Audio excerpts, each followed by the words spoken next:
O tema dessa mensagem é religião versus reconciliação. O ser humano, ele necessita de religião.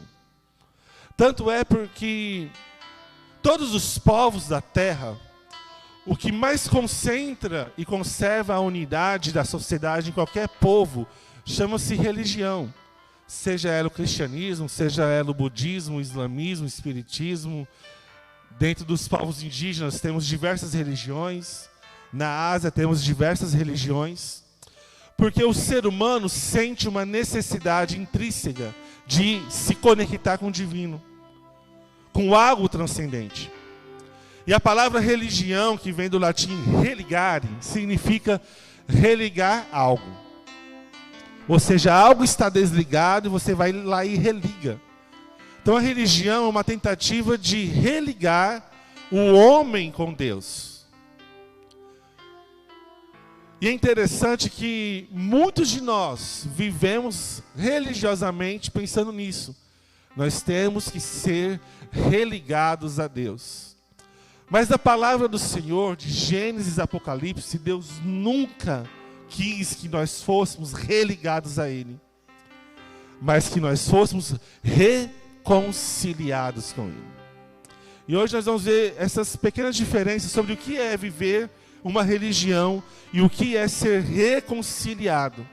Jesus morreu na cruz para que fôssemos reconciliados. E a primeira diferença entre viver religiosamente e viver reconciliado é que Deus é uma pessoa e não uma máquina. Quando a gente fala de religar água, é um botão que você liga e desliga. Quando você tem uma luz apagada e você quer acender, você vai lá e aperta o botão e ela religa. O que é o religamento? É um comando que você dá através de uma ferramenta e aquele comando responde positivamente ao que você determinou que ele fizesse. Seja isso no computador, qualquer aparelho eletrônico, mecânico. E muitas vezes nós agimos assim com Deus. Nós achamos que a nossa fé, a nossa religião, é nós orarmos, jejuarmos, pedimos e Deus tem que responder. E Deus tem que fazer. E nós achamos então que Deus é uma máquina que está ali somente para atender os nossos caprichos. Nós pensamos que Deus é uma máquina que está ali simplesmente para responder ao nosso comando. Então, Deus, se eu passei uma semana orando, uma semana jejuando, uma semana fazendo um monte de sacrifício, o Senhor tem que me responder. E quando nós olhamos para as religiões, é exatamente isso.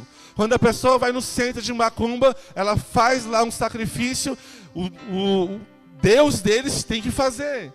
E se não faz, a pessoa reclama.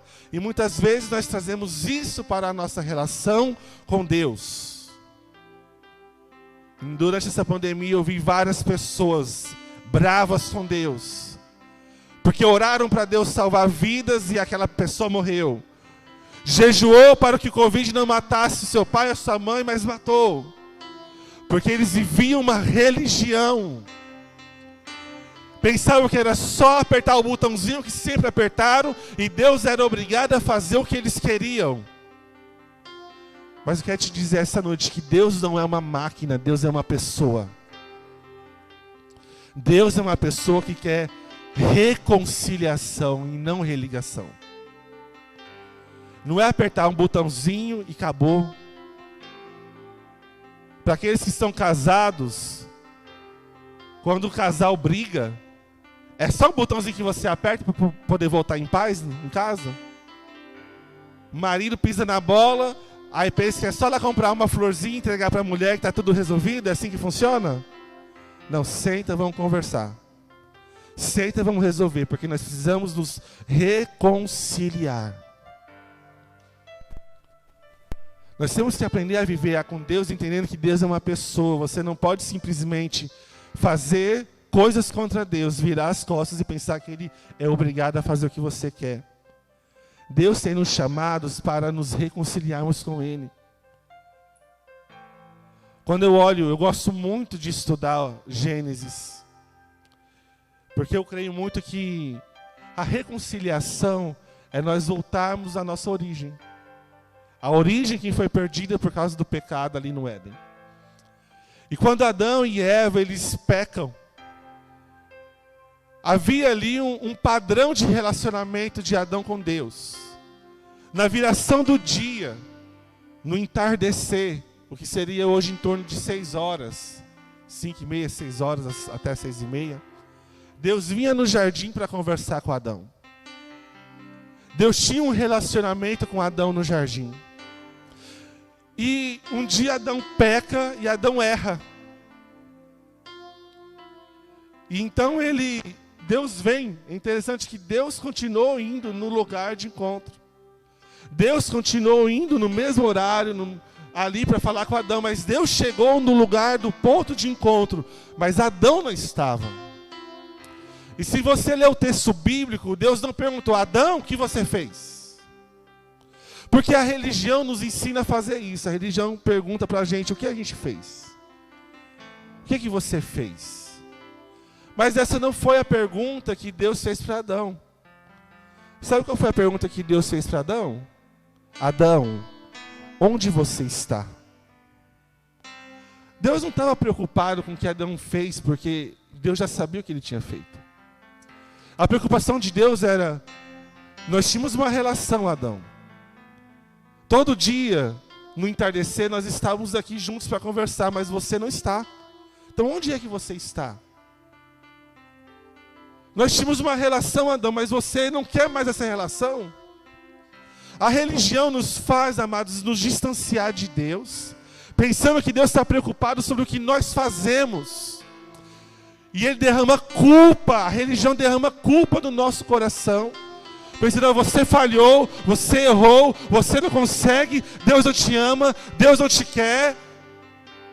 A religião, junto com o diabo, começa a colocar setas de culpa, setas de inferioridade, setas de desânimo na nossa vida, pensando que Deus está preocupado sobre o que nós fazemos. Mas Deus só está perguntando: onde é que você está? E a pergunta de Deus para você essa noite é essa: onde é que você está? Porque cada um de nós, amados, temos um padrão de relacionamento com Deus.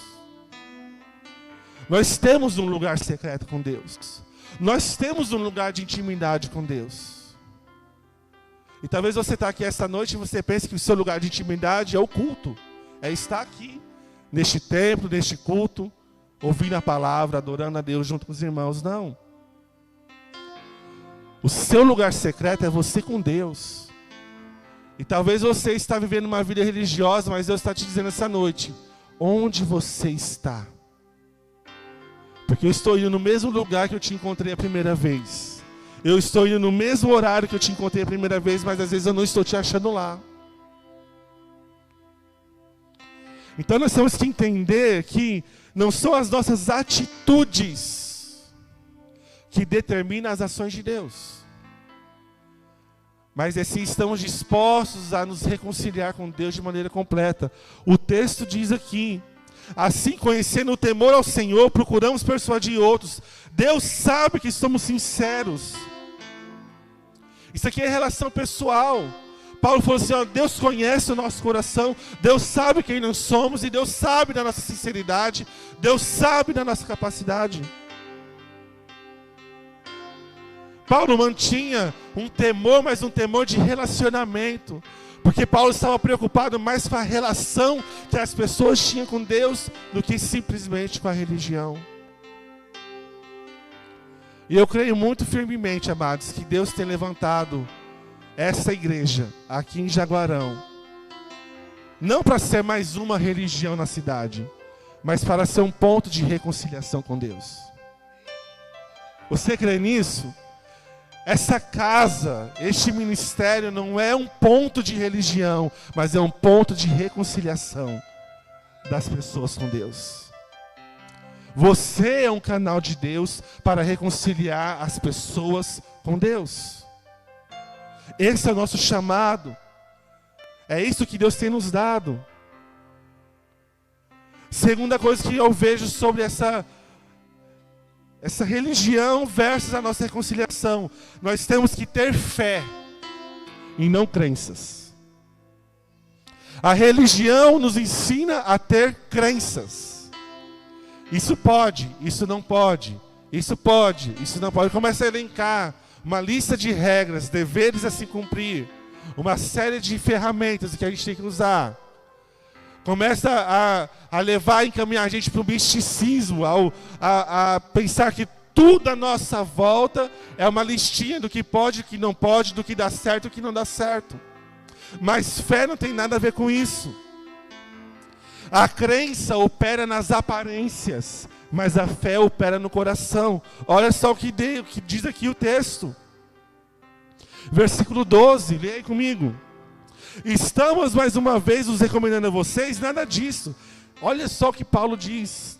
Estamos apenas lhes dando motivos para que se orgulhem de nós, a fim de que possam responder àqueles que se orgulham nas aparências e não no coração. A religião nos dá crenças para trazer orgulho, o que é aparente, o que é mostrado. Então a pessoa religiosa, ela fala, olha como eu oro, olha como eu jejuo, olha como eu canto, olha como eu toco, olha como eu vou muito à igreja, olha como eu sou uma pessoa boa na sociedade. Isso tudo pode ser de Deus quando é um fruto natural da nossa conversão. Mas não quando nós fazemos só como um comando de crença. A crença determina coisas que podemos controlar, mas a fé requer de nós submissão a coisas que fogem do nosso controle. Quer ver uma crença muito forte? Eu não sei se aqui o pessoal faz isso, mas lá no Mato Grosso é muito comum. A família tem lá, a menina quer casar e não arranja marido, ela pega Santo Antônio e põe de cabeça virado para a parede. E fala para o santo, olha, você só sai de castigo aí o dia que você me dá o marido. Porque a crença é isso, a crença ela nos faz a ter atitudes que a gente pode controlar. A crença é tudo que a gente controla, mas a fé não está no nosso controle. Quando Deus chama Abraão de Padã Arã, você sai da sua terra, da sua parentela, e vai para a terra que eu te mostrarei. E Abraão foi. Ele tinha controle sobre a situação? Não, ele não sabia nem para onde ele ia. A crença nos leva a viver um misticismo, mas a fé que nós temos em Deus, ela precisa estar baseada na realidade do fato de que Cristo morreu por nós. E isso não está no nosso controle. A crença é fruto da nossa carnalidade. A fé é uma expressão genuína da nossa espiritualidade. Todas as crenças, amados, elas nascem da nossa vontade, nascem do nosso desejo, da nossa carne. Mas a fé é muito superior, porque a fé, ela nasce da nossa verdadeira espiritualidade. De um lugar de reconciliação. Porque a religião nos faz entender algumas crenças. Ó, isso pode, irmão. Isso ali não pode. Mas por quê? Porque não pode. Mas a fé não faz esse tipo de pergunta. A fé não pergunta se pode, se não pode. A fé pergunta, Pai, é da sua vontade? Pai, é o que o Senhor quer para mim? Porque quando nós criamos regras e determinamos regras sobre a vida das outras pessoas, nós limitamos o poder da fé que a pessoa tem em Deus. Porque a gente limita a relação dela com Deus, porque a pessoa fica mais atenta à lista de regras, e é o que aconteceu com o povo de Israel. Quando você vai ler toda a lei mosaica, ali no Pentateuco, tem várias regras, mas existem vários textos da própria lei que diz sobre amar a Deus e amar o próximo. E o povo de Israel ficou tão atento aos detalhes da lei que esqueceu do essencial. Então quando Jesus vai confrontar eles, olha, vocês dão dízimo até do coentro, mas vocês não ajudam os necessitados, o que também fazia parte da lei. Então quando nós criamos o nosso conjunto de crenças, nós limitamos o poder da nossa fé, da nossa relação com Deus. Porque a crença pergunta o que nós podemos fazer, se o que pode e o que não pode. Mas a fé fala com o Pai. Pai, é da sua vontade? E quando você experimentar a sua fé, você vai ver que a sua fé,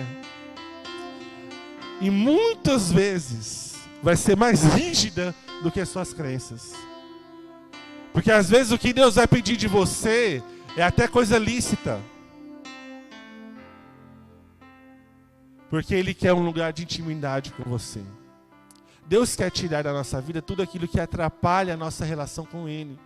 E é por isso que é muito mais fácil ser religioso. Porque eu venho no culto todo domingo, eu dou o meu dízimo, eu devolvo a minha oferta, eu cumpro tudinho os deveres das regrinhas. Mas chego em casa, eu passo 3, 4 horas assistindo Netflix e YouTube e não passo 10 minutos orando. E nós ficamos satisfeitos com isso porque eu cumpri as regras. Eu cumpri os deveres. Eu cumpri as minhas crenças. Mas quando nós vamos para a fé, Deus vai pedir: me entrega isso aqui. Me entrega seu celular, me entrega a sua TV. Passa mais tempo comigo. Fala mais comigo porque eu quero me relacionar com você.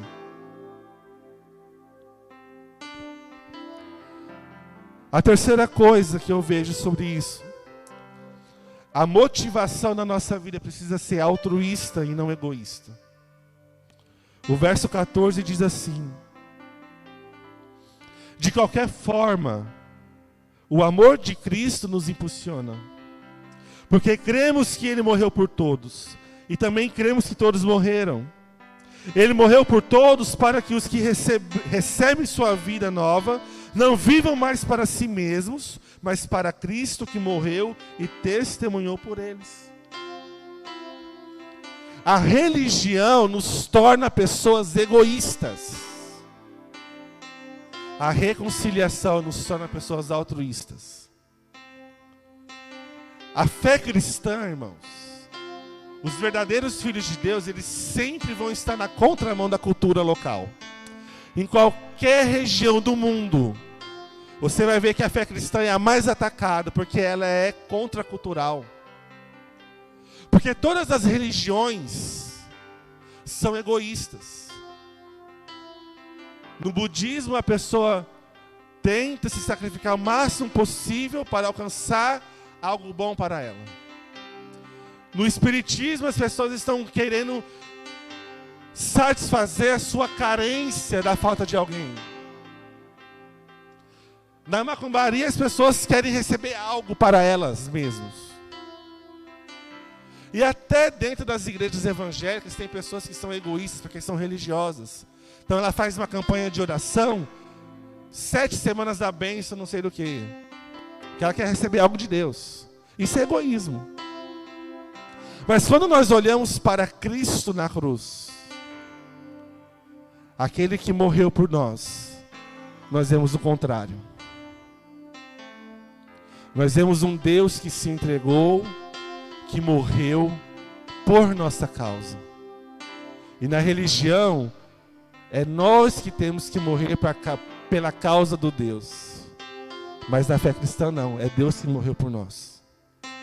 E Ele nos ensina a mesma coisa, quando Ele vai ensinar aos discípulos: olha, vocês têm que aprender a liderar como eu, servindo. É muito simples saber se você é uma pessoa religiosa ou se você é uma pessoa reconciliada. Porque a pessoa que busca reconciliação, ela está se importando com o outro, não consigo mesma. Quando você briga com alguém e você é incomodado a se reconciliar, é porque você quer ter paz com essa pessoa. Você está preocupado com a outra pessoa, com a relação, com o relacionamento. Mas a religião não está preocupada com isso. E o texto diz aqui, olha só, gente, o amor de Cristo nos impulsiona. Qual é a motivação pelo que você faz as coisas? É para satisfazer o seu ego, o seu desejo, a sua vontade? Ou é porque o amor de Cristo te impulsiona? Nós temos que sondar a intenção do nosso coração. Por que eu faço o que eu estou fazendo? Por que eu estou vindo na igreja? Por que eu sirvo na igreja? É porque o amor de Cristo está me impulsionando? É porque Cristo me amou e agora eu amo as pessoas? Ou é porque eu quero simplesmente satisfazer uma carência espiritual e emocional minha? Eu falo isso porque durante muitos anos da minha vida, eu cresci na igreja evangélica, na igreja batista. Meu pai morreu quando eu tinha 4 anos, em Rondonópolis, a cidade onde eu nasci. E nós mudamos para Cáceres, no ano de 94. E a partir daí, então, nós começamos a frequentar a igreja evangélica, a igreja batista. A primeira igreja batista de Cáceres. E a minha relação com Deus e com a igreja foi altamente religiosa. Puramente técnica e religiosa. Eu pensava que eu tinha que fazer as coisas muito perfeitamente para Deus, para que eu fosse aceito por Deus. Para que eu fosse amado por Deus. Para que eu fosse, de uma certa forma, impressionar Deus pelo que eu fazia para Ele. E uma coisa que o diabo colocou muito na minha cabeça durante muitos anos é de que eu não era capaz de agradar a Deus. Então eu tinha que fazer mais, e muito mais, e me dedicar mais, e fazer mais, e fazer mais, e fazer mais as coisas de forma religiosa para tentar agradar a Deus. E aquilo foi me destruindo espiritualmente por dentro. No ano de 2008 que você chegou lá em Cáceres, né? 2008, o Talmir chegou lá e eu estava afastado da igreja. Eu não queria... Eu estava cansado daquela vida religiosa que eu estava levando. Porque eu entendia que Deus não me amava. Que eu tinha falhado com Deus. Era tanta culpa que o diabo colocava sobre as minhas costas, que eu achava que não tinha mais jeito de eu ser aceito por Deus. Porque eu queria ser religado com Deus. Eu estava tentando descobrir qual era o botão certo para apertar, para Deus me aceitar. Mas Deus falava que não queria que apertasse o botão. Ele só queria saber onde eu estava, não o que eu tinha feito. Através da vida do pastor Talmir, da Maís, da família deles, eu fui conhecendo um Deus que não estava preocupado sobre o que eu fazia, mas sobre quem eu era nele. Isso faz toda a diferença. Eu creio que o Talmir não sabe, nem a Maíse. Eu vou contar meu testemunho todo lá no encontro com Deus. Então, se você vai no encontro com Deus, você vai receber uma porção dobrada. Só vou começar a contar o testemunho aqui e vou terminar de contar no encontro com Deus. Em 2008, foi no ano que vocês chegaram, mas no início, vocês chegaram no final, né? Em 2008, eu tentei cometer suicídio. Lá em Cáceres tem uma ponte, não é bonita igual essa daqui de Jaguarão, mas é uma ponte sobre o Rio Paraguai. E eu cheguei num ponto tão desesperador que eu falei assim, já que Deus não vai me aceitar, já que tudo que eu fiz para Deus não adianta nada, então para mim não vale mais a pena viver. Já que Deus não me ama, não me aceita, eu vou para o inferno de qualquer jeito, então eu vou me matar, que eu pelo menos paro de sofrer. E eu escrevi uma carta, deixei na minha casa, vesti uma roupa, um tênis e fui caminhando a pé em direção à ponte, que eu ia pular da ponte. A ponte é muito alta, o rio é muito fundo, eu não sei nadar até hoje. E naquela cidade, lá na época tinha 4 igrejas batistas, e lá tinha o pastor Adriano Nazaré, um grande amigo, um pastor tremendo, um pastor que eu admirava muito. Eu nunca tinha conversado com o pastor Adriano na minha vida. Eu vi ele pregando nos congressos lá em Cáceres, muitas vezes ele pregou na nossa igreja. E eu nem sabia que ele me conhecia. Porque eu sempre fiquei muito na mesa de som, muito no canto, então eu não era uma pessoa que aparecia muito. E eu indo em direção à ponte, o pastor Adriano vinha em direção, estava voltando, ele caminhava. Ele fazia caminhada todo dia no final da tarde. E ele estava voltando e eu estava indo em direção à ponte. E quando eu passei, eu vi ele de longe. Falei assim, eu vou passar direto, que ele não deve nem saber que eu existo. Ele nem deve, vai passar por mim, nem vai me reconhecer. E quando eu cheguei no pé da ponte, ele parou. E falou assim, irmão Alisson, você viu como que está linda a natureza hoje? Olha só. Você sabia que isso tudo que a gente vê com os nossos olhos é prova do tanto que Deus nos ama? Deus te ama. Deus me ama. E aquelas palavras bateu assim no fundo do meu coração. Pá. E naquela época eu não sabia, mas o Espírito Santo falava comigo assim, creia nessas palavras. Eu não estou preocupado com o que você faz. Porque eu te amo mesmo antes de você imaginar qualquer coisa. Eu criei as árvores, os rios, os pássaros, o pôr do sol, para dizer para você que eu te amo. E é isso que a religião e o diabo querem tirar de mim e de você. Eles querem tirar de nós o ponto de vista divino para colocar o ponto de vista humano.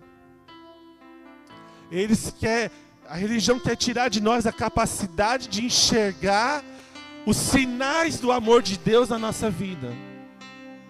E eles colocam um óculos na nossa cabeça, nos nossos olhos, para ver as coisas do ponto de vista humano.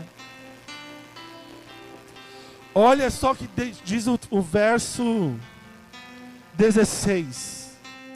Portanto, não avaliamos mais ninguém do ponto de vista humano. Em outros tempos pensávamos em Cristo apenas do ponto de vista humano, mas agora conhecemos do modo bem diferente. A religião nos faz enxergar com olhos carnais. Nós julgamos, nós condenamos, nós criticamos. Mas Deus quer nos fazer participantes da natureza divina. Na carta do apóstolo Pedro, ele diz, nós somos participantes da natureza divina. Deus se fez homem para tornar você e eu participantes da natureza de Deus. Para que isso, Alisson? Para que a gente não veja mais como olhos humanos, mas como olhos divinos. A gente não pode mais olhar a nossa circunstância, olhar os problemas, olhar o cansaço, olhar a dificuldade com o olhar da nossa carne, mas com o olhar do céu, com aquilo que o céu tem preparado, com aquilo que o céu tem feito. A religião desanima, cansa, porque a gente faz e a gente quer resultado. Meu irmão, Deus não quer resultado de você, Deus quer relacionamento com você. Deus não estava preocupado se Adão tinha comido ou não o fruto proibido. Deus estava preocupado, Adão, eu queria que você estivesse aqui. Eu quero profetizar sobre você essa noite, que todo espírito de culpa, de decepção, de cansaço, de desânimo, que muitas vezes o diabo tem colocado na sua cabeça, vai cair por terra.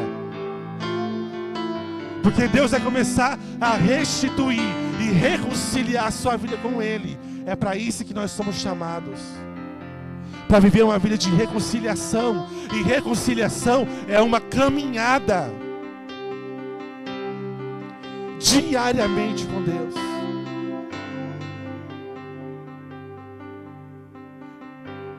Eu acho muito interessante o que aconteceu comigo aquele dia na ponte, porque foi na viração do dia. Eu fui para a ponte para me matar na viração do dia. E aquele momento que eu tive com o pastor Adriano foi exatamente o momento que Deus teve com Adão no Éden. O que você está fazendo aqui, Alisson, nessa ponte? Não é para você estar aqui.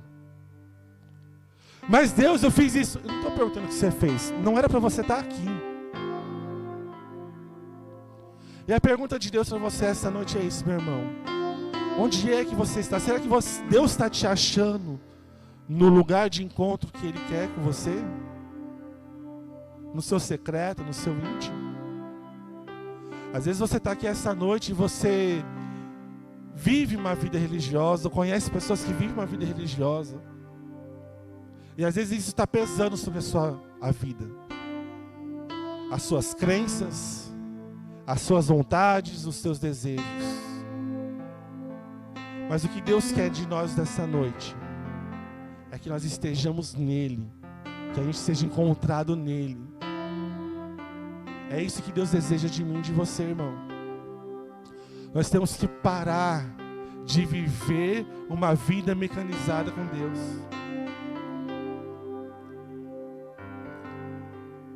Na igreja onde eu cresci, eu me sentia, não que a igreja fazia isso, mas eu me sentia cobrado pelo que eu fazia. Eu me lembro muito bem que quando às vezes eu passava na casa do pastor Talmir para conversar, ele nunca me perguntou se eu tinha feito isso ou se eu não tinha feito, se eu estava indo no culto ou se eu não estava no culto. Ele nunca me perguntou por que eu não ia no culto. Ele perguntava como eu estava. Ele perguntava o que eu estava sentindo. E é exatamente isso que Deus quer fazer comigo, com você. E é o que Deus quer fazer nessa cidade através dessa igreja. Não pergunte para as pessoas aqui de Jaguarão: nossa, mas você fez isso? Não, pergunta como você está. Você está bem? O que você precisa? Porque o ministério que Deus nos deu como igreja é de reconciliação. Esse versículo 2 Coríntios 5:20, ele fala muito comigo. Até porque na igreja onde eu cresci, ele é a divisa dos embaixadores do rei. E diz assim o texto, o 19: pois em Cristo, a partir do 18, e tudo isso vem de Deus, aquele que nos trouxe de volta para si por meio de Cristo, e nos encarregou de reconciliar outros com Ele. Pois em Cristo, Deus estava reconciliando consigo o mundo, não levando mais em conta os pecados das pessoas. E Ele nos deu esta mensagem maravilhosa de reconciliação.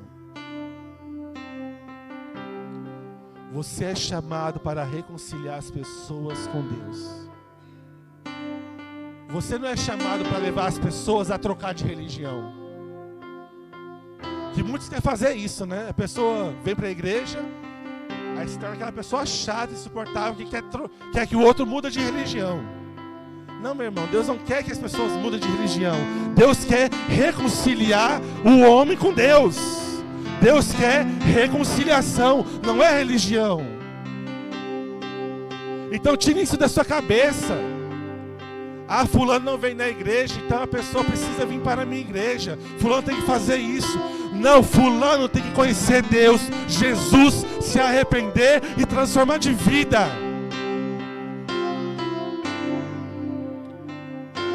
Deus tem nos chamado para reconciliar. Somos embaixadores de Cristo. E Deus faz o seu apelo por nosso intermédio. Quando falamos em nome de Cristo, reconcilie-se com Deus.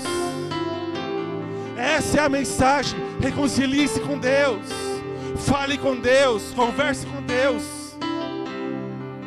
Vá para o ponto de encontro com Deus. Nessa pandemia na nossa cidade aumentou muito o nível de pessoas com depressão. Eu tive depressão por quase 15 anos da minha vida. E o dia que eu fui curado da depressão foi o dia que Deus me falou claramente: agora você está entendendo o que é reconciliação. Porque uma pessoa que não é reconciliada com Deus, ela não tem paz. Paz de verdade é estar reconciliado. É por isso que tem muitas pessoas, amados, dentro da religião, com depressão, cansadas, desanimadas, porque não se sentem reconciliadas com Deus. Elas avaliam a sua vida de acordo com o que elas fazem e não por quem elas são em Deus. Mas eu creio que Deus vai fazer algo novo sobre a sua vida. Deus já está fazendo algo novo. Você crê que Deus já começou a fazer algo novo na sua vida? Eu quero te falar uma coisa, porque a palavra de Deus, ela é verdadeira. Se Deus começou a fazer a obra na sua vida, a palavra diz que Ele é fiel para terminar. Mas está difícil, mas Ele é fiel para terminar. Mas está complicado, mas Ele é fiel para terminar. Porque às vezes nós achamos que Deus começou e vai parar a obra. Deus não para a obra, Deus não é governo para parar a obra. Ele começa e Ele termina a obra. E a obra que Ele começou a fazer em Jaguarão também, Ele vai terminar. Ah, mas está difícil. Não importa se está difícil. A palavra é que Ele vai terminar. Não importa se está complicado. A palavra é que Ele vai terminar. Porque se Ele começou, Ele termina. Nós temos que parar de acreditar nas crenças que culturalmente nós crescemos aprendendo. Eu lembro que eu cresci com a minha mãe falando: olha, não pode tomar leite e chupar manga. Não sei se aqui o pessoal também acredita nisso. Faz mal se você tomar leite e chupar manga. E eu cresci acreditando nisso. E descobri adulto que não faz mal nada. Pode tomar leite e chupar manga, que não vai fazer mal. A minha mãe falava que eu não podia jogar videogame muito tempo, porque senão ia queimar a TV. E a gente ficava assustado. Nossa, gente, tem que jogar pouco, porque senão vai queimar a TV. Aí eu cresci e falei assim: mas vai queimar como, gente? Isso aqui não vai queimar nunca. O videogame não vai queimar a televisão. Então nós crescemos aprendendo crenças. Se fulano fez uma macumba em mim, vai pegar. Vai pegar por quê? Porque você crê? Ou porque você acha que o sangue de Jesus da cruz não foi suficiente para pagar? As nossas crenças estão limitando a sua fé. A sua crença limita a sua fé. E Deus quer que você saia do natural e rompa no sobrenatural. E para isso é ter fé, meu irmão. A Bíblia diz que o meu justo viverá pela fé.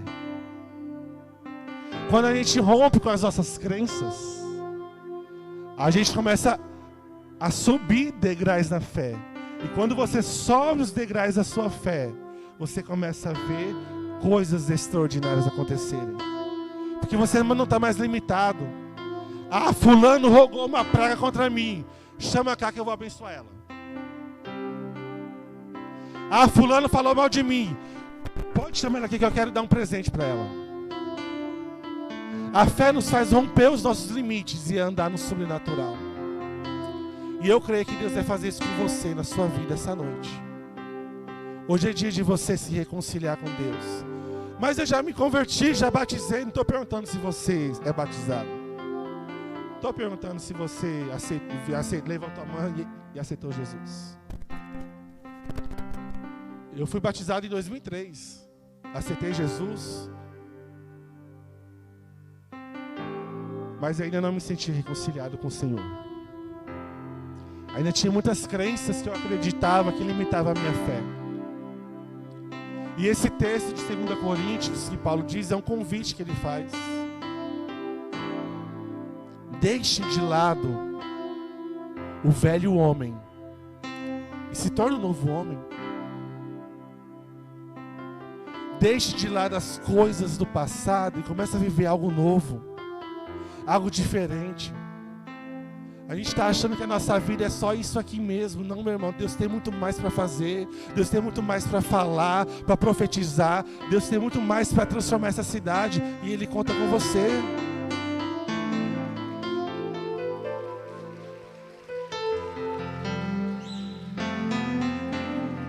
Ele tem muito mais. Mas essa noite eu quero te convidar. Fique de pé. Eu quero te fazer um convite.